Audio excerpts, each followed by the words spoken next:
তফসির হবে সূরা কাহাফের দ্বিতীয় পর্ব। আর এই দ্বিতীয় পর্বে তফসির হবে সূরা কাহাফের 2, 3, 4, 5, 6, 7, 8 এই 7টি আয়াতের 2 নম্বর আয়াত থেকে নিয়ে 8 নম্বর আয়াত পর্যন্ত এই 7টি আয়াতের তফসির হবে। মহান আল্লাহ রাব্বুল আলামিন আমাদের সকলকে শুরু থেকে শেষ পর্যন্ত সবগুলো কথা ইখলাস ও বিনয়ের সাথে আমলের নিয়তে বলার এবং শোনার তৌফিক দান করেন, আমিন। আজকের সূরা কাহাফের দ্বিতীয় পর্বের দ্বিতীয় আয়াত, قيما لأنذر بأسا شديدا من لدنه ويبشر المؤمنين الذين يعملون الصالحات أن لهم أجرا حسنا। ইতিপূর্বে 1 নম্বর আয়াতে আল্লাহ তাআলা সর্বশ্রেষ্ঠ পয়গম্বর, সর্বশ্রেষ্ঠ নবী ও রসুল, সর্বশেষ নবী মুহাম্মদুর রাসূলুল্লাহ সাল্লাল্লাহু আলাইহি ওয়াসাল্লামের উপরে সর্বশ্রেষ্ঠ আসমানি কিতাব আল কুরআনুল কারীম নাজিল করেছেন, একথা ব্যক্ত করেছেন। এবং আল্লাহ তাআলার এই কোরআনের মতো নিয়ামত আমাদেরকে যে দান করেছেন, এই জন্য স্বয়ং আল্লাহ নিজেই তার প্রশংসা করে আমাদেরকে তার প্রশংসা করতে বলেছেন। ওই কথার সূত্র ধরেই 2 নম্বর আয়াতের কারিমের শুরুতে আল্লাহ তাআলা বলেছেন কয়্যিমা। এই কোরআনে কারীম যে সর্বশ্রেষ্ঠ আসমানি কিতাব, এই কোরআনে কারীমকে আল্লাহ তাআলা সুপ্রতিষ্ঠিত করেছেন। কাদি সানাউল্লাহ পানিপতি রহমতুল্লাহ আলাই তাফসিরে মাজহারের ভিতরে এবং অন্যান্য মুফাসসিরিন কিরামগণ নিজ নিজ তাফসিরের ভিতরে এর একাধিক ব্যাখ্যা দিয়েছেন। এর একটি ব্যাখ্যা হলো, কোরআনে কারীমের মধ্যে যত হুকুম আহকাম আছে, আল্লাহ তাআলার বিধানাবলী আছে, আদেশ নিষেধ আছে, এর ভিতরে কোনো রকমের বাড়াবাড়ি নেই, অতিরঞ্জিত নেই এবং কমতিও নেই। যাকে বলা হয় ইফরাত ও তাফরিত, অতিরঞ্জিত এবং একদম ছেড়ে দেওয়া, এই দুইটার মাঝামাঝি। আর ইফরাত এবং তাফরিতের মাঝামাঝি যেই বিষয়টি, সেটাই হলো সিরাতে মুস্তাকিম। কোনো মুফাসসিরিন কিরামগণ এর ব্যাখ্যা দিয়েছেন কয়্যিমান আলা সাইরিল কুতুবিস সামাউইয়া। এর অর্থ হলো, যত আসমানি কিতাব এর পূর্বে নাজিল হয়েছে, সকল আসমানি কিতাবকে এই কোরআনে কারীম তাসদিক করে, সত্যায়ন করে। বলুন সুবহানাল্লাহ। কোরআন বলে যে এর পূর্বে যে আরও 103খানা আসমানি কিতাব নাজিল হয়েছে নবী রাসূলদের উপরে, আল্লাহ তাআলার পক্ষ থেকে এটা সত্য, এটাকে সত্যায়ন করে, সাক্ষ্য প্রদান করে। এমনিভাবে আরেকটি ব্যাখ্যা হলো, এই কোরআনে কারীমের আয়াতে কারিমা, এই কোরআনে কারীম পূর্ববর্তী আসমানি কিতাবের অনেকগুলো হুকুম আহকাম বিধানাবলীকে মানসুখ করে দিয়েছে, রহিত করে দিয়েছে, যে এখন ওই বিধান চলবে না, এখন চলবে কোরআনের বিধান কিয়ামত পর্যন্ত। এমনিভাবে আরেকটি ব্যাখ্যা হলো, কয়্যিমানের ব্যাখ্যা হলো মুস্তাকিম, এটি হলো সহজ সরল সঠিক পথ।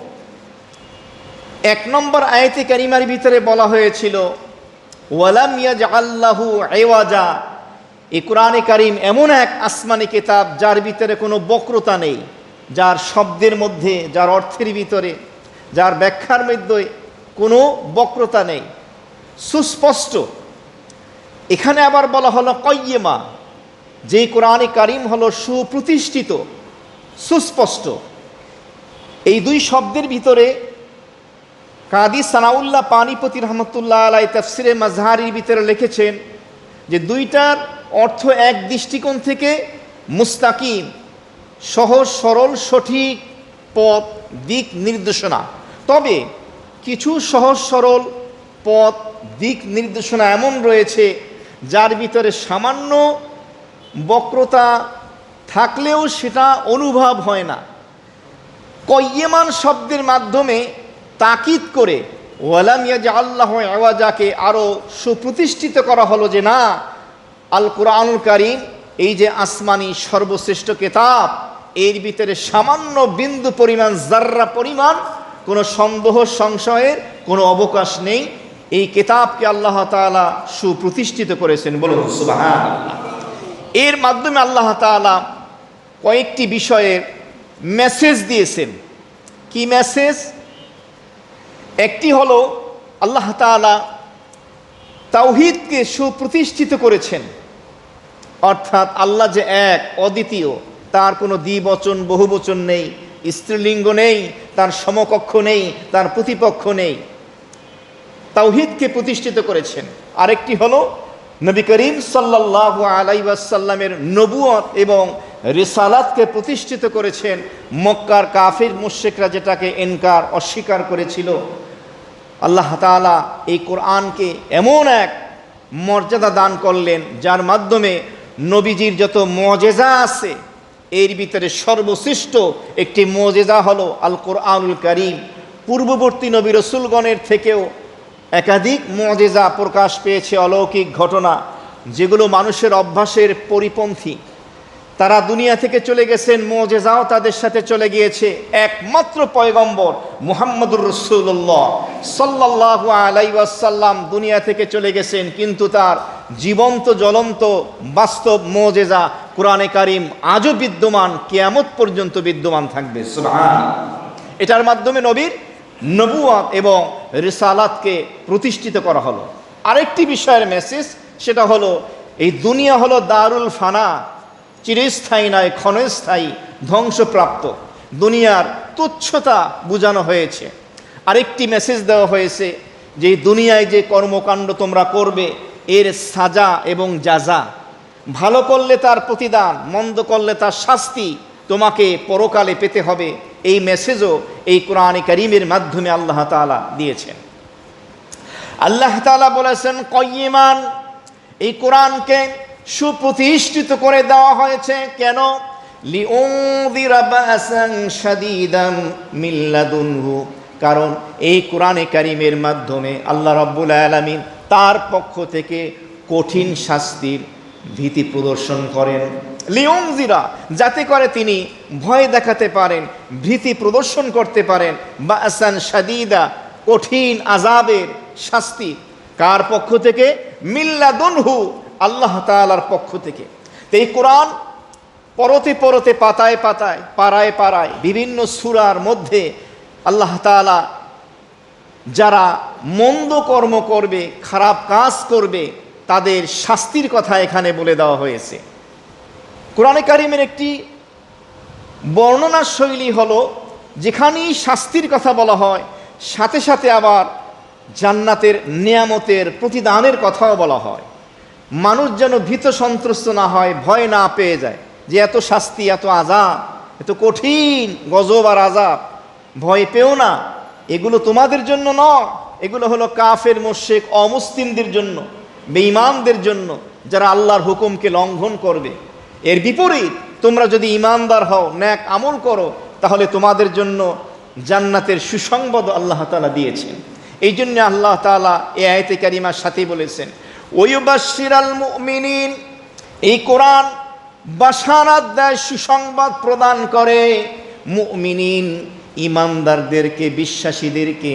আরবি ভাষায় মুমিন হলো এক বচন, এর বহু বচন হলো মুমিনুন অথবা মুমিনিন, এটা বহু বচন। আল্লাহ তাআলা ঈমানদারদেরকে সুসংবাদ দেন। কারা ঈমানদার? শুধু ঈমান আনলেই যথেষ্ট হবে না। বাবার নাম আব্দুল্লাহ, মায়ের নাম আমেনা, বাবা এবং মা শুধু মুসলমান, মুসলমানের ঘরে জন্ম নিলেই যথেষ্ট হবে না। আল্লাহ তাআলার সাথে সাথে বললেন আল্লাযীনা ইয়া'মালুনাস সালিহাত, যে সমস্ত ঈমানদাররা তার হায়াতের এই জিন্দেগিতে নেক আমলও করবে, আমলে সলেহাও করবে। শুধুমাত্র ঈমান আনাই জাহান্নামের আযাব থেকে মুক্তি পাওয়ার জন্য যথেষ্ট নয়, জান্নাতের এই নিয়ামত পাওয়ার জন্য যথেষ্ট নয়, ঈমানের সাথে আমলে সলেহা, নেক আমলও পেতে হবে। ঈমান কাকে বলে? ঈমানের একটা ব্যাখ্যা হলো আস্তাসদীকু বিমা জাআ বিহিন নবী সাল্লাল্লাহু আলাইহি ওয়াসাল্লাম, আল্লাহ তাআলার পক্ষ থেকে আল্লাহর হাবিব যা কিছু নিয়ে আসছেন এটার উপরে বিশ্বাস করা, এর নাম হলো ঈমান। না দেখে বিশ্বাস করা, এর নাম হলো ঈমান। আর এই ঈমানের মতো দৌলত নিয়ামত যার ভিতরে থাকবে তাকে বলা হবে মুমিন। আর মুমিনদের ব্যাপারে আল্লাহ বলেছেন উইদ্দাত লিল মুত্তাকিন, আমার নিয়ামতে পরিপূর্ণ জান্নাতকে আমি সাজিয়েছি এই মুত্তাকিনদের জন্য, খোদা বিরোধীদের জন্য। সুবহানাল্লাহ। তাহলে আমরা এখান থেকে একটা মেসেজ পেলাম, শুধুমাত্র মুসলমানের ঘরে জন্ম নিলেই, ঈমান থাকলেই কি যথেষ্ট হবে না, সাথে সাথে নেক আমলও করতে হবে। এবার আসি আমলে সলেহা। নেক আমল বলতে কি বোঝায়? কুরআনে কারীমের অন্য আয়াতে কারিমার মাধ্যমে এটা পাওয়া যায়। আল্লাহ পাক বলে দিলেন, মা আতাকুমুর রাসূলু ফাখুযুহু ওয়া মা নাহাকুম আনহু ফান্তাহু। আমার নবী মুহাম্মদ সাল্লাল্লাহু আলাইহি ওয়াসাল্লাম যা কিছু আমার পক্ষ থেকে নিয়ে আসছে এবং করতে বলেছেন, ফাখুযুহু সেটা ধরো, ওয়া মা নাহাকুম আনহু ফান্তাহু আর যেগুলো নিষেধ করেছেন সেগুলো করো না। তার অর্থ হলো আল্লাহ আল্লাহর রসুল যা করতে বলেছেন এটা করা, যেগুলো করতে নিষেধ করেছেন সেটা না করা। এর নামই হলো আমলে সলেহা। দুইটা জিনিস, একটা হলো পজিটিভ, একটা হলো নেগেটিভ। কিছু কাজ করতে হবে, কিছু কাজ বর্জন করতে হবে। উদাহরণস্বরূপ ঈমান আনার পরে সর্বশ্রেষ্ঠ ইবাদত কি বলেন? সালাত, নামাজ। 5 ওয়াক্ত নামাজ পড়তে হবে। ব্যাখ্যায় যেতে পারছি না, তাহলে কয়েক ঘন্টা লেগে যাবে। আজকে ঈশার নামাজ আমরা পড়েছি, আজকের জন্য আমাদের ছুটি ঈশার নামাজের। আবার আগামীকাল ফজর পর্যন্ত যদি জীবিত থাকি আবার ফজর। তাহলে প্রতিদিন 5 ওয়াক্ত নামাজ আমাদের উপরে ফরজ। যদি আপনি সম্পদের মালিক হন, বছরে আপনার সম্পদ যদি নিসাব পরিমাণ হয়, জাকাত পরিমাণ নিসাব যদি আপনি থাকে, আপনাকে বছরে একবার জাকাত দিতে হবে। হজ ফরজ হলে জীবনে একবার হজ করতে হবে। রমজান মাসে বছরে 1 মাস সিয়াম সাধনা করতে হবে। এরপরেও ভালো ভালো কাজগুলো করতে হবে, মন্দ কাজগুলো পরিহার করতে হবে। তো এখানে আল্লাহ রাব্বুল আলামিন বলে দিলেন, এই কোরআন যেমনিভাবে আল্লাহ তাআলার পক্ষ থেকে কঠিন আযাব শাস্তির ভীতি প্রদর্শন করে, ঠিক এমনিভাবে এই কোরআন ঈমানদার যারা নেক আমল করবে তাদেরকে জান্নাতের সুসংবাদ প্রদান করে। আয়াতের শেষ অংশে আল্লাহ তাআলা একথা বলে দিয়েছেন। তিনি বলেছেন, আন্না লাহুম আজরান হাসানা, নিশ্চয়ই যারা ঈমান আনবে এবং নেক আমল করবে, সৎকর্মশীল হবে, তাদের জন্য রয়েছে আজরান হাসানা, উত্তম প্রতিদান। মুফাসসিরিনে কেরামগণ লিখেছেন, এর একটা অর্থ হলো তাদের জন্য আল্লাহ তাআলা জান্নাত প্রস্তুত করে রেখেছেন। সুবহানাল্লাহ। আর একটা অর্থ হলো রেজায়ে মাওলা, আল্লাহ তাআলার সন্তুষ্টি তাদের জন্য বরাদ্দ হয়ে গেল। সুবহানাল্লাহ। হাদিস শরীফের মধ্যে এসেছে, জান্নাতি বান্দাকে আল্লাহ তাআলা জান্নাতের নাজ ও নিয়ামত দান করবেন। নাজ ও নিয়ামত পাওয়ার পরে আল্লাহ তাআলার পক্ষ থেকে বলা হবে, বান্দা তুমি আরো চাও। বান্দা চাইবে, যা মনে চায় আল্লাহ দিতে থাকবে, আরো চাও, আরো চাও, আরো চাও। সর্বশেষ জান্নাতি বলবে, আল্লাহ আর তো কিছু চাওয়ার নাই, আর কি চাবো? তা আল্লাহ রাব্বুল আলামিন সর্বশেষ বলবেন, তাহলে শোনো, সর্বশেষ যে তোহফা, সর্বশেষ যে গিফট, যে উপহার, যেটা পাওয়ার পরে জান্নাতি বান্দা সব থেকে বেশি খুশি হবে, এর চেয়ে আর বেশি খুশি হবে না, সেটা কি? আল্লাহ তাআলা যখন বলবেন, যাও আজকে আমি তোমাদের প্রতি রাজি হয়ে গেলাম, খুশি হয়ে গেলাম। সুবহানাল্লাহ। তখন জান্নাতি বান্দা বেশি খুশি হবে। তো এর একটি অর্থ হলো আল্লাহ তাআলার রেজামন্দি, সন্তুষ্টি আল্লাহ তাআলা আমাদেরকে অর্জন করার তৌফিক দান করেন। 2 নম্বর আয়াত গেল। 3 নম্বরের আয়াত, মাকিসিনা ফিহি আবাদা, জান্নাতের ভিতরে জান্নাতি বান্দারা যখন প্রবেশ করবে, মাকিসিনা ফিহি আই ফিল জান্নাহ, জান্নাতের ভিতরে তারা অবস্থান করবে আবাদা। আবাদা শব্দের অর্থ হলো যার শুরু আছে শেষ নাই। প্রখ্যাত দার্শনিক ইসলামের ইমামে গাজ্জালী রহমতুল্লাহ আলাই এর চমৎকার ব্যাখ্যা দিয়েছেন। কি ব্যাখ্যা? তিনি বলেছেন, জমিন থেকে আসমান পর্যন্ত যদি সরিষার দানা দিয়ে পরিপূর্ণ করে দেওয়া হয়, সরিষার দানার সাইজ ছোট না বড়? অনেক ছোট। জমিন থেকে আসমান পর্যন্ত ভরে দেওয়া হয়, কি পরিমাণ সংখ্যায় হবে এই সংখ্যাটা কেউ বলতে পারবে? বলা সম্ভব? এ বিলিয়ন ট্রিলিয়ন আপনি যাই বলেন, সম্ভব না। তো জমিন থেকে আসমান পর্যন্ত সরিষার দানা পরিপূর্ণ করে দেওয়া হলো। একটা কবুতর, একটা পাখি 1000 বছর পর একটা দানা খেয়ে ফেললো বা নিয়ে চলে গেল। আবার 1000 বছর পর আর একটা কবুতর, একটা পাখি এসে আর একটা দানা খেলো। আবার 1000 বছর পর আর একটা দানা খেলো। এই দানা একদিন শেষ হয়ে যাবে। মৃত্যুর পরের জিন্দিগি যে শুরু হবে, জান্নাতের নিয়ামত যে শুরু হবে, এর আর শেষ হবে না। সুবহানাল্লাহ। টের পাইছেন?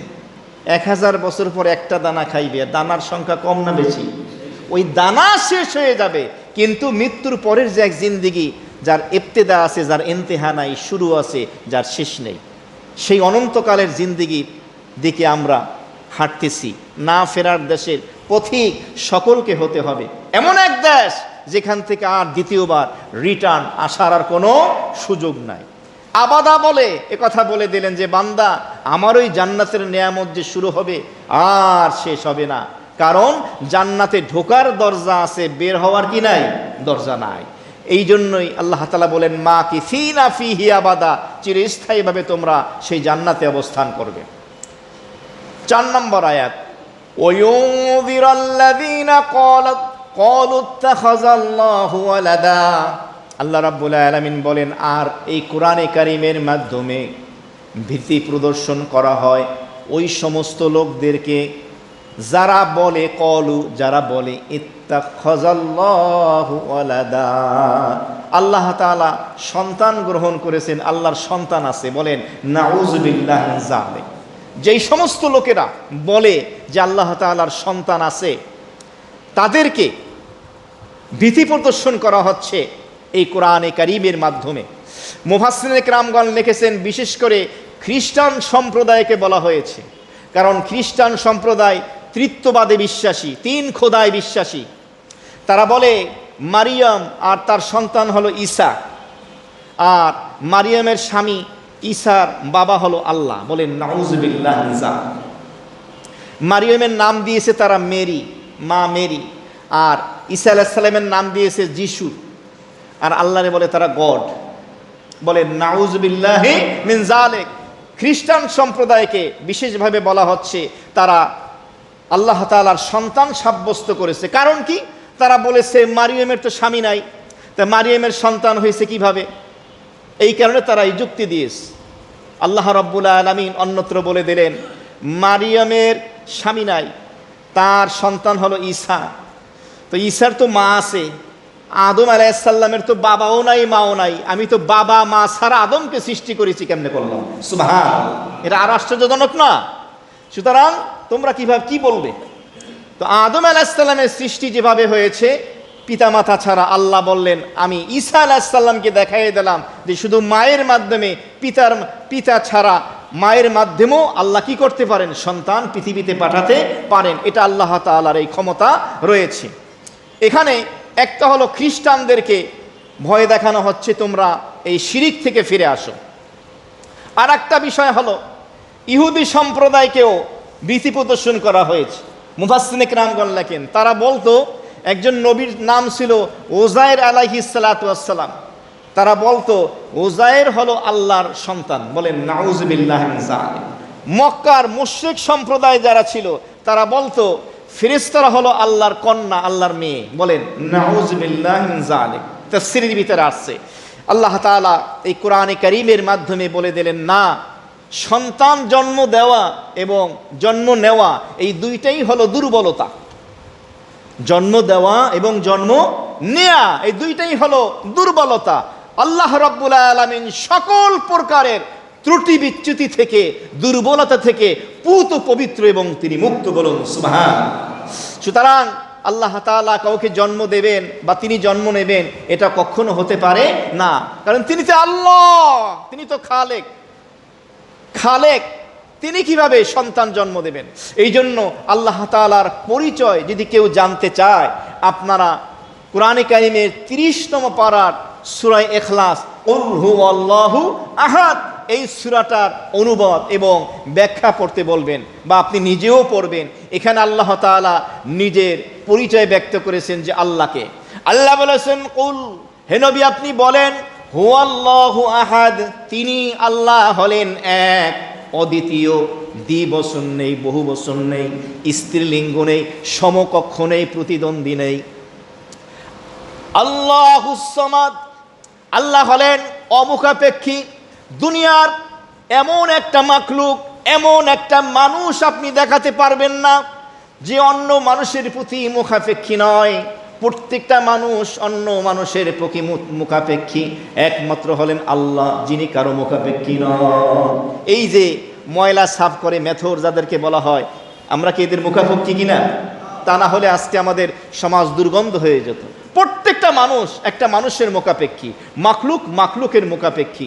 আল্লাহ বলেন আল্লাহুস সামাদ, একমাত্র আল্লাহ, তিনি হলেন বেনিয়াস, অমুখাপেক্ষী। এরপর আল্লাহ বলতেছেন লাম ইয়ালিদ ওয়া লাম ইউলাদ, আল্লাহ তাআলা কাউকে জন্ম দেন না এবং তিনি কারো থেকে জন্ম নেন না, তিনিই তো আল্লাহ। ওয়া লাম ইয়াকুল লাহু কুফুয়ান আহাদ, এবং তার সমকক্ষ আর এই ভূপৃষ্ঠের ভিতরে, ভূমণ্ডল উপমণ্ডল কুল কায়নাতের ভিতরে কোথাও তার সমকক্ষ আর কেউ নেই। আল্লাহ তাআলা এই 4 নম্বর আয়াতে কারিমার ভিতরে যারা আল্লাহ তাআলার জন্য সন্তান সাব্যস্ত করে, শিরিক সাব্যস্ত করে, তাদেরকে এই কোরআনে কারিমের মাধ্যমে ভীতি প্রদর্শন করলেন। এই ভীতি প্রদর্শন করা, আল্লাহর আযাবের ভয় দেখানো, জান্নাতের নিয়ামতের প্রতি মানুষকে আগ্রহী করে তোলা, এটা কোরআনের অন্যতম একটি বৈশিষ্ট্য, যেটাকে বলা হয় নবী রাসূলের দাওয়াত।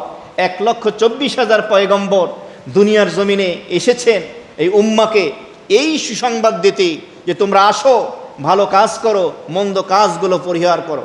আজকে আমাদের এই দাওয়াত, ভালো কাজে উৎসাহ দেওয়া, মন্দ কাজে ভীতি প্রদর্শন করা, বাধা দেওয়া, এই দাওয়াতের কাজ আজকে আমাদের সমাজ, রাষ্ট্রে, পরিবারে সর্বত্র না থাকার কারণে আজকে আমরা বিভিন্ন অকারেন্স, বিভিন্ন ধরনের গুনাহের ভিতরে, নাফরমানির ভিতরে লিপ্ত হই। একজন মানুষ আর একজন মানুষের হক নষ্ট করে। এমন দেখা গিয়েছে সুদের ভিতরে জর্জরিত ছিল, ঘুষের ভিতরে ছিল, অন্যের হক নষ্ট করত, কিন্তু তাকে দাওয়াত দেওয়ার পরে এই লোকটা পরিবর্তন হয়ে গেছে। এমন আছে কি না? আছে, পরিবর্তন হয়ে গেছে, এখন শেয়ারে অন্যায় কাজে লিপ্ত হয় না। মোহতারাম হাজিরিন, আমাদেরকেও এই কাজ করতে হবে আমাদের সমাজের ভিতরে, রাষ্ট্রের ভিতরে। তবে শুধু একটা করলেই হবে না। আমরা কিন্তু একটা নিয়ে বসে আছি, সেটা কি? তা'মুরুনা বিল মা'রুফ, সৎ কাজের আদেশ দাও। কিন্তু আল্লাহ তো সাথে সাথে বলেছেন ওয়াতানহাউনা আনিল মুনকার, অসৎ কাজে তোমরা নিষেধ করো, অসৎ কাজ করতে নিষেধ করো, এর ভয়াবহতার কথা বলো। দুইটাই করতে হবে, তা না হলে এই গুণে দ্বারা সমাজ কোনোদিন সেই স্বর্ণালী রূপ, স্বর্ণালী ইতিহাস ফিরে পাবে না। দুইটাই করতে হবে। যেমনিভাবে ভালো কাজের আদেশ, ভালো কাজ করলে তার উপকারিতা কি দুনিয়া এবং আখেরাতে, তার কল্যাণকামিতা, মঙ্গলকামিতা কি, পুরস্কার কি, সেটা বুঝাতে হবে।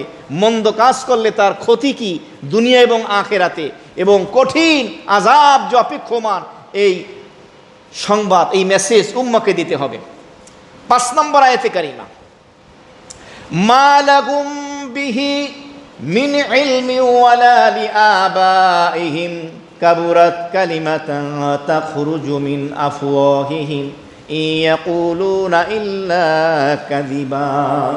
তারা যে আল্লাহ তাআলার সাথে সন্তান সাব্যস্ত করে, খ্রিস্টানরা ঈসা আলাইহিস সালামকে, ইহুদিরা উযার আলাইহিস সালামকে, মক্কার মুশরিকরা ফেরেশতাদেরকে কন্যা সাব্যস্ত করে, নাউযুবিল্লাহ মিন যালিক, এই যে করে, এই কাজগুলো কেন করে? আল্লাহ বললেন মা লাহুম, তাদের নেই, বিহি, এই ব্যাপারে, মিন ইলম, কোনো জ্ঞান, এই ব্যাপারে তাদের কোনো জ্ঞান নেই। শুধু তাদের না, ওয়ালা লিআবাইহিম, তাদের পূর্বপুরুষ অতীতে যারা ছিল তারাও এমন সন্তান সাব্যস্ত করত, শিরিক সাব্যস্ত করত, অংশীদারিত্ব সাব্যস্ত করত। এটা করার কারণ হলো তাদের যেমনিভাবে এই ব্যাপারে জ্ঞান নেই, তাদের পূর্বপুরুষদেরও এই ব্যাপারে কোনো জ্ঞান নেই। তাহলে কেন তারা করে? মুফাসসিরিনে কেরামগণ লিখেছেন এর 1 নম্বর কারণ হলো জিহালাত, মূর্খতা, অজ্ঞতা। সমস্ত পাপের মূল হলো মূর্খতা, অজ্ঞতা। বুঝানোর জন্য বলছি, মক্কায় চুরি, ডাকাতি, রাহাজানি, অন্যের হক নষ্ট করা, নারীদের উপরে অমানবিক নির্যাতন করা, কন্যা সন্তানকে জীবন্ত কবর দেওয়া, সব ধরনের অপকর্ম হতো, অন্যায় কাজ হতো। বিধায় ইতিহাসে তাকে বলা হয় আইয়ামে জাহিলিয়াত, বর্বরতার যুগ। এমন এক যুগ যেই যুগে আল্লাহ তাআলা সর্বশেষ সর্বশ্রেষ্ঠ পয়গম্বর আমাদের প্রিয় হাবিব মুহাম্মদুর রাসূলুল্লাহ সাল্লাল্লাহু আলাইহি ওয়াসাল্লামকে পাঠালেন এবং তার উপরে সর্বশ্রেষ্ঠ আসমানি কিতাব নাজিল করলেন। চুরির যে আয়াতে কারিমা উচিত ছিল সেটা প্রথম নাজিল হওয়া, আস-সারিকু ওয়াস-সারিকাতু, চুরি যদি করে পুরুষ বা নারী হাতটা কেটে দাও। কিন্তু এই আয়াত সর্বপ্রথম নাজিল হয় না। আজ-জানিয়াতু ওয়াজ-জানি, ব্যভিচারী ব্যভিচারিণী যারা জিনায় লিপ্ত হয়, এই শাস্তির আয়াত প্রথম নাজিল হয়নি। ইন্নামাল খামরু ওয়াল মাইসির, শরাব, নেশা, জুয়া, এর আয়াত প্রথম নাজিল হয় নাই। অথচ এই অপকর্মগুলো তখন সমাজে ছিল। সর্বপ্রথম যে আয়াতে কারিমা নাজিল হয় সেটি হলো সূরা আলাকের প্রথম 5 আয়াত, ইকরা বিসমি রাব্বিকাল্লাযী খলাক, পড়ুন আপনার প্রভুর নামে যিনি আপনাকে সৃষ্টি করেছেন। প্রথম আয়াতই হলো ইকরা, পড়তে বলা হয়েছে প্রথম আয়াত। কেন? কান লাগান, এটা বোঝার বিষয়, এটা বুঝতে হবে কেন। এর কারণ হলো সমস্ত গুনাহের মূল হলো জেহালাত, মূর্খতা, অজ্ঞতা। যখন জেহালাতের অন্ধকার দূর হয়ে যাবে, ইলমের নূর, কোরআন হাদিসের আলো যখন তার ভিতরে আসবে, তখন সে গুনাহ থেকে বাঁচতে পারবে। এই জন্যই সর্বপ্রথম আয়াতে বলা হলো ইকরা, হে নবী আপনি পড়ুন, পড়ার কথা বলা হয়েছে। মূর্খতা, জেহালাত, অজ্ঞতাকে দূর করতে বলা হয়েছে। তার মানে হলো ইলম, এটা সব থেকে বড় নিয়ামত। আল্লাহ তাআলা বলে দিলেন, এক তো হলো অজ্ঞতা, এই কারণে তারা এই ধরনের মন্তব্য করে আল্লাহ তাআলার ব্যাপারে। আর একটা কারণ হলো তারা তাদের নফসের গোলামি করে, পূজা করে, মন যা চায় তাই বলে। আর একটা অর্থ হলো তারা খামখেয়ালি করে এই কথাগুলো বলে। আরেকটি অর্থ হলো তারা তাদের পূর্বপুরুষের অনুসরণ করে। তারা বলে আমাদের বাপদাদারা যেভাবে বলেছে, যেই আকীদা বিশ্বাস রাখতো আমরা সেটাই রাখি। বলেন নাউযুবিল্লাহি মিন যালিক। আল্লাহ তাআলা এই কথাই বলে দিলেন, মা লাহুম বিহি মিন ইলমি ওয়ালা লিআবাইহিম, তাদের এই জঘন্যতম উক্তিগুলো, কথাগুলো, মন্তব্যগুলো, আল্লাহ তাআলার প্রতি এহেন ধারণা পোষণ করাগুলো, এই ব্যাপারে তাদের কোনো জ্ঞান ছিল না এবং তাদের পূর্বপুরুষদেরও কোনো জ্ঞান ছিল না। কাবুরাত কালিমাতান, কতই না নিকৃষ্ট জঘন্য বাক্য। এর একটা অর্থ হলো কালিমায়ে কুফুর, এটা তো কুফুরি বাক্য বলছো তোমরা যে আল্লাহর সন্তান আছে, নাউযুবিল্লাহি মিন যালিক। আর একটা অর্থ হলো তোমাদের এই কথাটা জঘন্যতম। তাখরুজু, বের হয়, মিন আফওয়াহিহিম, তাদের মুখ থেকে। ফামুন শব্দের অর্থ হলো মুখ, এর বহু বচন আফওয়াহুন। তাদের মুখ থেকে যে বাক্যগুলো বের হয় এগুলো অত্যন্ত জঘন্যতম কথা, জঘন্যতম বাক্য। সেই বাক্যগুলো কি? আল্লাহর জন্য যে তারা সন্তান সাব্যস্ত করে। এরপর আল্লাহ রাব্বুল আলামিন এই 5 নম্বর আয়াতে কারিমার শেষের অংশে বলে দিলেন, ইয়াকুলুনা ইল্লা কাযিবা, তারা যা কিছু বলছে এগুলো তো হলো একদম মিথ্যে কথা, নিরেট মিথ্যে কথা। তাদের এই কথাগুলো তো মিথ্যে, তারা যা বলছে সবই হলো মিথ্যে।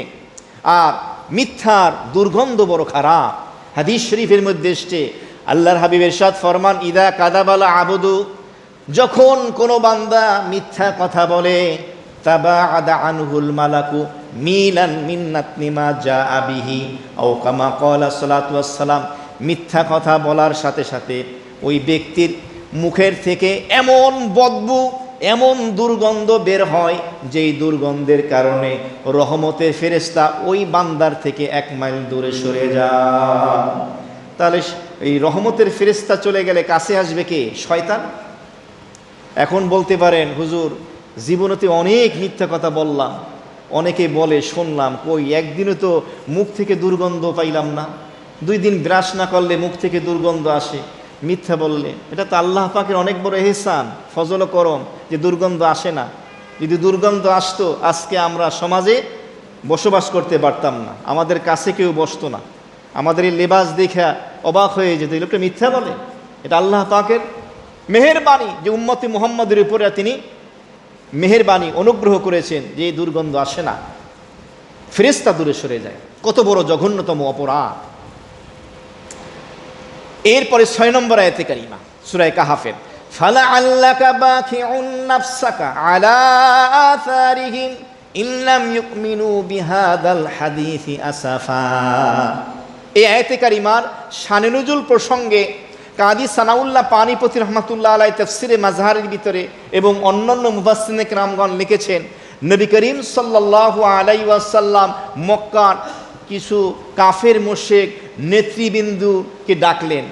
বিশেষ করে তাদের ভিতরে ছিল রাবিয়ার ছেলে উতবা, সাইবা, এমনিভাবে ছিল আবু জাহেল ইবনে হিশাম, আস ইবনে ওয়াইল, আবুল বুখতারি, এরকম কিছু লোক ছিল। তাদেরকে ডাকলেন। ডাকার পরে আল্লাহর হাবিব তার নবুয়ত এবং রিসালাতের প্রমাণ দিলেন এবং বললেন আল্লাহর দিকে আসো, তাওহীদের দিকে ডাকলেন, কোরআনের সত্যতাকে মেনে নিতে বললেন। তখন তারা মেনে নিল না, বরংস নবীজির বিরুদ্ধাচরণ করল। নবী মনে কষ্ট পেলেন, মনক্ষুণ্ণ হলেন, সেখান থেকে উঠে চলে আসছেন। আল্লাহ রাব্বুল আলামিন তখন জিবরাইল আমিনকে দিকে এই সূরা কাহাফের 6 নম্বর আয়াতে কারিমা নাজিল করে দেন। সুবহানাল্লাহ। আল্লাহ তাআলা কি বলেন? ফালাআল্লাকা বাখিউন নাফসাকা। আমার তো মনে হচ্ছে হয়তো আপনি নিজেকে শেষ করে দিবেন আলা আসারিহিম, এই সমস্ত মক্কার কাফের মুশরিকদের পিছনে। আসাফা, আপনি আফসোস করতে করতে নিজের জীবনকে কি শেষ করে দেবেন কিনা আমার তেমন মনে হচ্ছে। কেন? ইল্লাম ইউমিনু, যদি তারা ঈমান না আনে, বিশ্বাস স্থাপন না করে, বিহাদাল হাদিস, এই কথার উপরে। মুফাসসিরিনে কেরামগণ বলেছেন এর অর্থ হলো এই কোরআনের উপরে, আপনার এই দাওয়াতের উপরে, এই কোরআনের উপরে তারা যদি বিশ্বাস স্থাপন না করে, আপনি দাওয়াত দেওয়ার পরও, ডাকার পরও, সত্যতা প্রমাণিত হওয়ার পরও যদি তারা ঈমান না আনে, আপনি কি তাদের পিছনে এভাবে ছুটতে ছুটতে নিজেকে কষ্ট দিবেন, শেষ করে দিবেন? এ কথা আল্লাহ তাআলা বললেন। এর অর্থ হলো আল্লাহ তাআলা এর মাধ্যমে একটা মেসেজ দিলেন। কারণ নবীজি ছিলেন রহমতে মুজাসসামা, গোটা দেহটাকে আল্লাহ তাআলা নূর আর রহমত দ্বারা পরিপূর্ণ করে দিয়েছিলেন। রহমতের নবী চাইতেন গোটা পৃথিবীর প্রত্যেকটা মানুষ, জমিনের একটা মানুষও যেন বেঈমান হয়ে না যায়, ঈমানের সাথে যেন যেতে পারে। তার দিলের তামান্না আকাঙ্ক্ষা এমন ছিল। 63 বছরের জিন্দেগি কোরবান করে দিয়েছেন, উৎসর্গ করে দিয়েছেন আল্লাহর প্রিয় বান্দা বানানোর জন্য। এই জন্য তিনি এভাবে কষ্ট পেতেন যখন ওদেরকে দাওয়াত দিতেন, ওরা যখন বিরুদ্ধাচরণ করত, কথা শুনতো না। আল্লাহ তাআলা এই সূরা কাহাফের 6 নম্বর আয়াতে কারিমা নাজিল করে নবীজিকে সান্ত্বনা দিলেন। আপনি কষ্ট নেবেন না, এই ভেবেও কষ্ট নেবেন না যে আমি দাওয়াত দিলাম, আমার দাওয়াতে সাড়া দিল না, আমার ডাকে সাড়া দিল না, তাহলে দাওয়াত দিয়ে কী লাভ হলো? না, আপনার কাজ হলো ডাকা, আপনি ডেকেছেন। আরেকটা ব্যাখ্যা দেওয়া হয়েছে যে পরীক্ষায়, দুনিয়া হলো পরীক্ষার ঘর, দারুল ইমতিহান, আর পরীক্ষার কেন্দ্রে সবাই সফল হয় না, কেউ সফল হয়, কেউ ব্যর্থ হয়। সুতরাং আপনার ডাকে যারা সাড়া দিয়ে মানবে তারা সফল হবে, যারা মানবে না তারা ব্যর্থ হবে। আপনি দাওয়াত দিয়েছেন, এটা ফলপ্রসূ হয়নি, এমনটা আপনি ভাববেন না। আপনার কাজ আপনি করে যান, কারণ আপনাকে বানিয়েছি বাশীর এবং নাজির। আপনি জান্নাতের সুসংবাদ দেবেন, জাহান্নামের ভীতি প্রদর্শন করবেন। সুতরাং আপনার কাজ হলো এভাবে জান্নাতের নিয়ামতের সুসংবাদ দেওয়া, জাহান্নামের আযাবের ভয় দেখানো। এভাবে আপনি তাদেরকে সতর্ক করবেন, আপনার কাজ আপনি করে যাবেন। তো এই 6 নম্বর আয়াতে কারিমার ভিতরে আল্লাহ তাআলা তার হাবিবকে এভাবে সান্ত্বনা দিলেন। 7 নম্বর আয়াতে কারিমা, ইন্না জাআলনা মা আলাল আরদি যিনাতাল লাহা লিনাবলুয়াহুম আইয়ুহুম আহসানু আমালা। আল্লাহ রাব্বুল আলামিন বলেন, নিশ্চয়ই আমি জাআলনা বানিয়েছি মা আলাল আরদ, জমিনের উপরে যা কিছু রয়েছে, জিনাতাল লাহা, এই জমিনের জন্য চাকচিক্য সৌন্দর্য হিসাবে বানিয়েছি। কেন? লিনাবলুয়াহুম, যাতে করে আমি পরীক্ষা করতে পারি, আইয়ুহুম, দুনিয়ার বুকে যত মানুষ আছে, কিয়ামত পর্যন্ত আনেওয়ালা যত উম্মত, আল্লাহ পাকের বান্দা পৃথিবীর জমিনে আসবে, তাদের মধ্যে আহসানু আমালা, সব থেকে ভালো আমল ভালো কাজ কে করে, এই পরীক্ষা নেওয়ার জন্য আল্লাহ তাআলা বললেন, ইন্না, নিশ্চয়ই আমি জাআলনা বানিয়েছি মা আলাল আরদ, জমিনের উপরে। এর একটা ব্যাখ্যা হলো, জমিনের উপরে যত উদ্ভিদ আছে, এটা জড় পদার্থ হতে পারে, মাখলুক হতে পারে, মানুষ, যে কোনো সৃষ্টিজীব, সমস্ত কিছুকে আল্লাহ তাআলা বানিয়েছেন কি? জিনাতাল লাহা, জমিনের সৌন্দর্য বানিয়েছেন। এই গোটা পৃথিবীর এই জমিন যদি শুধু সমতল থাকতো, গাছপালা তরুলতা পাহাড় পর্বত নদী নালা না থাকতো, সৌন্দর্য থাকতো না। একটা ঘর যতই আপনি দামি অ্যাপার্টমেন্ট তৈরি করেন, ফ্ল্যাট বানান, যদি সেটাকে না সাজান, দেখতে ভালো লাগে? লাগে না। আল্লাহ তাআলা এই জমিনের উপরে বিভিন্ন উদ্ভিদ রাজি, গাছপালা তরুলতা, বিভিন্ন মাখলুক রেখে দিয়েছেন, যার মাধ্যমে জমিনের সৌন্দর্য প্রমাণিত হয়। এর একটা ব্যাখ্যায় কাদি সানাউল্লাহ পানিপতি তাফসিরে মাযহারি ভিতরে রেখেছেন যে জমিনের ভিতরে তো সাপ বিচ্ছু আছে, বিষাক্ত প্রাণী আছে, হিংস্র প্রাণী আছে, এগুলোও কি দুনিয়ার জমিনের সৌন্দর্য? বলছে হ্যাঁ, এগুলোও দুনিয়ার জমিনের সৌন্দর্য, জঙ্গলের সৌন্দর্য। কোনো মাখলুক, কোনো সৃষ্টিজীব সৌন্দর্যের বাহিরে নয়। সুতরাং তুমি তোমার চোখ তুলে তাকাও। আজকে আমাদের তো সময় নাই, আমাদের মেধা, আমাদের দৃষ্টিশক্তি, আমাদের চিন্তা চেতনা এবং জীবনের বড় একটা সময় আজকে আমাদের এই সামান্য এই একটা মোবাইল ফোনের ভিতরে সীমাবদ্ধ। কি সকাল, কি বিকাল, কি রাত, কি দিন, যুবক যুবতী, কিশোর কিশোরী রাত 2টা 3টা বেজে যায়, ঘুমায় না। আজকে আরে আল্লাহর বান্দা, তোমার এই নজরে দৃষ্টি চক্ষু দিয়েছে, তুমি আল্লাহর মাখলুক দেখো, সৃষ্টিজীব দেখো, আসমান দেখো, জমিন দেখো, পৃথিবী ভ্রমণ করো, কত কিছু আল্লাহ তাআলা দিকে রেখেছেন। এই সমস্ত কুদরত যখন দেখবা, আল্লাহর সৃষ্টত্ব এবং মহত্ব হৃদয়ে ধারণ করবা, তখন আল্লাহর প্রতি তোমার মহব্বত, ভালোবাসা লক্ষ কোটি গুণ বেড়ে যাবে। ইবাদতের ভিতরে তুমি মজা পাবা। তো আল্লাহ তাআলা বললেন, এই জমিনে যা কিছু আছে, এই সমস্ত কিছু মা আলাল আরদ, এর একটা ব্যাখ্যা দেওয়া হয়েছে এই জমিনের উপরে, একটু আগে যা বললাম, সমস্ত মাখলুক, সৃষ্টিজীব, গাছপালা। আর একটা ব্যাখ্যা হলো ওলামায়ে কেরাম, আর একটা ব্যাখ্যা হলো সালিহিন, নেককার লোক, আর একটা ব্যাখ্যা হলো দুনিয়ার ঘর বাড়ি সাজানোর যত আসবাব উপকরণ, আর একটা ব্যাখ্যা হলো তাফসিরে লেখা হয়েছে ফার্নিচার, কারণ ফার্নিচারের মাধ্যমে ঘরের সৌন্দর্য বৃদ্ধি পায়। মোট কথা, যত কিছু সৌন্দর্য বৃদ্ধি পাবে, এই সব কিছু এর অন্তর্ভুক্ত আল্লাহ তাআলা করে দিয়েছেন। কেন? এর কথা আল্লাহ বললেন, লিনাবলুয়াহুম, যাতে করে আমি তাদেরকে পরীক্ষা করতে পারি, আইয়ুহুম আহসানু আমালা, তাদের মধ্যে সব থেকে ভালো আমল কে করে। এটাই হলো মূল বিষয়, ভালো আমল কে করে। এই জন্য কবি বলেছেন না, যখন তুমি এসেছিলে ভবে, কেঁদেছিলে তুমি, হেসেছিল সবে। এমন জীবন করিও গঠন, মরণে হাসিবে তুমি, কাঁদিবে ভুবন। আমাদের এই জীবন খুবই ক্ষণিকের, অল্প সময়, 50, 60, 70, 80 বছরের। কখন চলে যেতে হয় বলা যায় না। মানুষের বাহ্যিক সৌন্দর্য বিলীন হয়ে যাবে, শেষ হয়ে যাবে, দুনিয়াতে থাকতেই শুধু থেকে যাবে আপনার আমার কর্মকাণ্ডগুলো। এই জন্য জীবনে এমন কাজ করা যে দুনিয়ার মানুষ যেন, অন্তত সমাজের পরিবারের মানুষ যেন আপনাকে নিয়ে চোখের পানি ফেলে এবং যেন বলে, না, লোকটা বড় ভালো ছিল, মেয়েটা বড় ভালো ছিল, ছেলেটা অনেক ভালো ছিল। কারণ আপনার কর্মই আপনাকে সৌন্দর্যমণ্ডিত করে রাখবে। তো এমন জীবন করিও গঠন, মরণে হাসিবে তুমি, কাঁদিবে ভুবন। আজকে আমাদের সমাজ, রাষ্ট্রের, বিশ্বের কি অবস্থা, কে কি বলল, কে কি মনে করলো, কিছু আসে যায় না।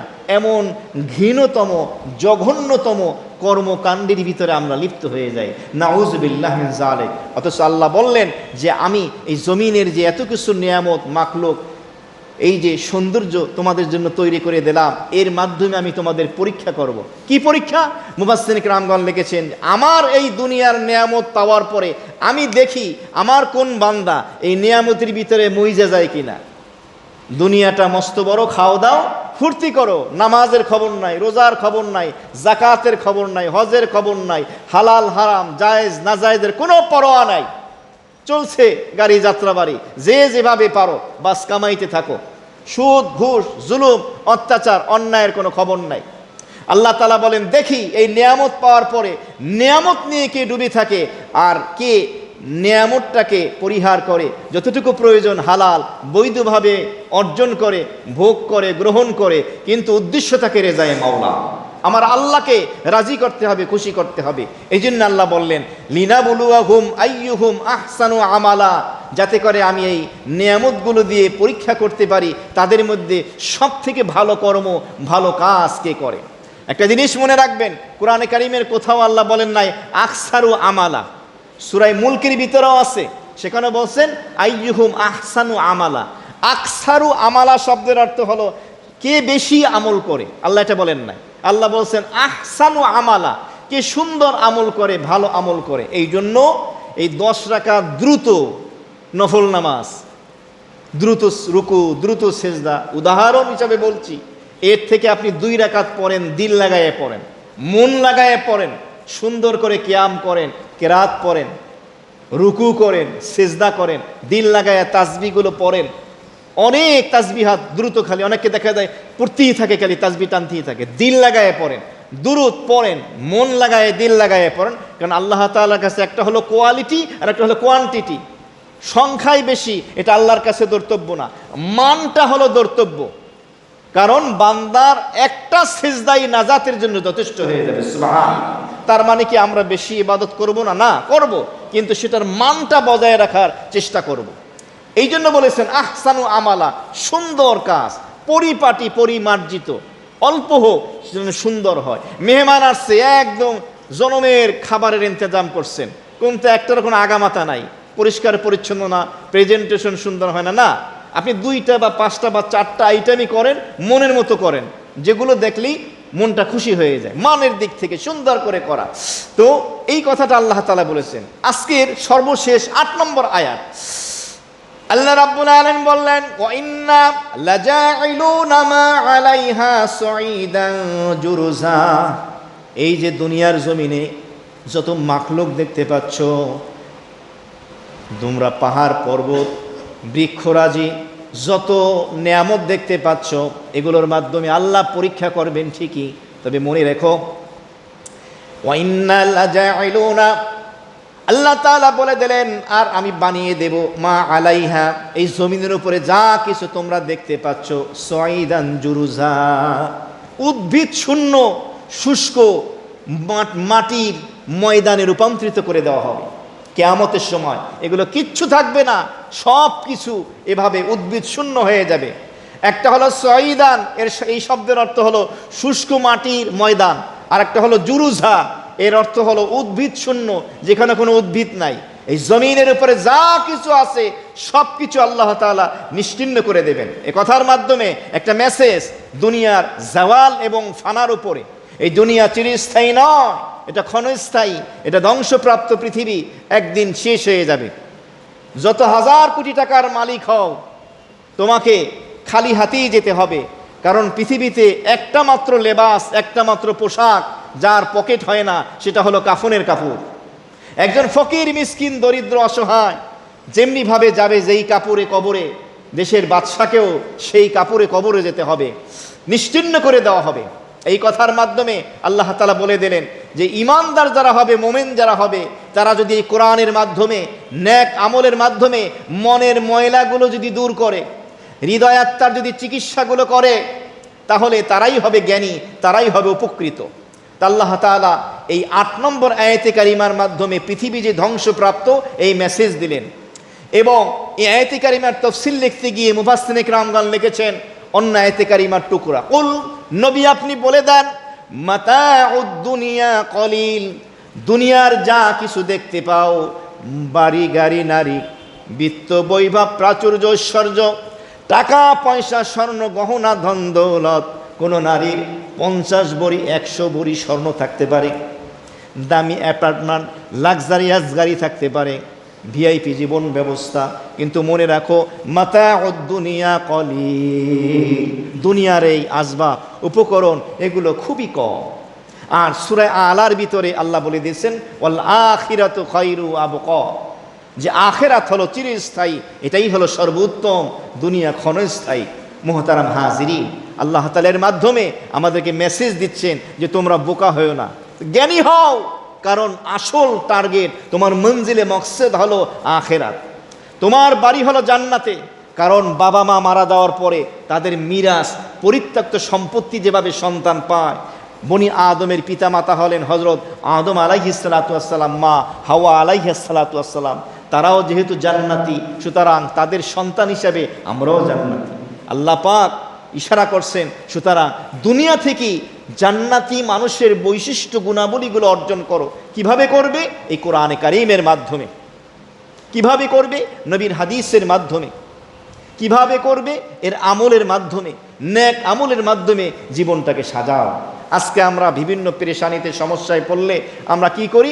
যে হুজুর আমার 1 গ্লাস পানি ফু দিয়ে দেন, একটা তাবিজ লিখে দেন। এই সামান্য ফু আর তাবিজ কবজেই যদি সব ভালো হয়ে যেত তাহলে তার সমস্যা ছিল না। না, বরঞ্চ নিয়ম হলো আমলের মাধ্যমে জীবনকে চেঞ্জ করা, পরিবর্তন করা, আমলের মাধ্যমে জীবনের সমস্যার সমাধান করা। এটা হলো চিরস্থায়ী এবং সঠিক সমাধান। তা আল্লাহ তাআলা এই কথা বলে দিলেন 8 নম্বর আয়াতে কারিমার মধ্যে, যে পৃথিবীতে যা কিছু দেখো এগুলোকে আমি উদ্ভিদ শূন্য শুষ্ক মাটিতে ময়দানে আমি রূপান্তরিত করে দেব। মুহতারাম হাজিরিন, আজকে সূরা কাহাফের 2য় পর্বের 2 থেকে 8 পর্যন্ত আয়াতে কারিমার তাফসীর হলো, সূরা কাহাফ যেই নামে এই সূরার নামকরণ করা হয়েছে সূরাতুল কাহাফ, ওই যে মূল ঘটনাটা সেটি 9 নম্বর আয়াতে কারিমায় আপনারা আগামী সপ্তাহে 3য় পর্বের ভিতরেই সেটা আপনারা পেয়ে যাবেন। পর্যায়ক্রমে এগুলো আসবে। গত তাফসীরে আপনারা কিছু শুনেছেন, অনেকেই দোয়া চেয়েছেন। যা কিছু আলোচনা হলো আল্লাহ তাআলা আমাদেরকে স্মরণ রেখে আমল করার তৌফিক দান করেন। বিশেষ করে এই যে কিছুদিন আগের যে গণ অভ্যুত্থানের যে ঘটনায় অনেক মানুষ নিহত হয়েছে, সংখ্যাটা এখন পর্যন্ত সঠিক বের করতে পারা যায়নি, হচ্ছে হয়তো। এমনিভাবে অসংখ্য ছেলেমেয়েরা হাসপাতালে কাতরাচ্ছে, কষ্ট পাচ্ছে। আমাদের অন্তত তো দোয়া করা উচিত তাদের যেন সুষ্ঠু সঠিকভাবে সুন্দরভাবে যেন ব্যবস্থাপনায় তাদের সুচিকিৎসা হয়। অনেকে হয়তো পঙ্গুত্ব বরণ করেছে বা করবে, আমরা দোয়া করি আল্লাহ তাদের যেন সুস্থ করে দেয়, বেশি বেশি দোয়া করা। আব্দুল দলিল সরকার নামে এক ব্যক্তি অসুস্থ মুমূর্ষু অবস্থায় দোয়া চেয়েছেন। আলহামদুলিল্লাহ রাব্বিল আলামিন।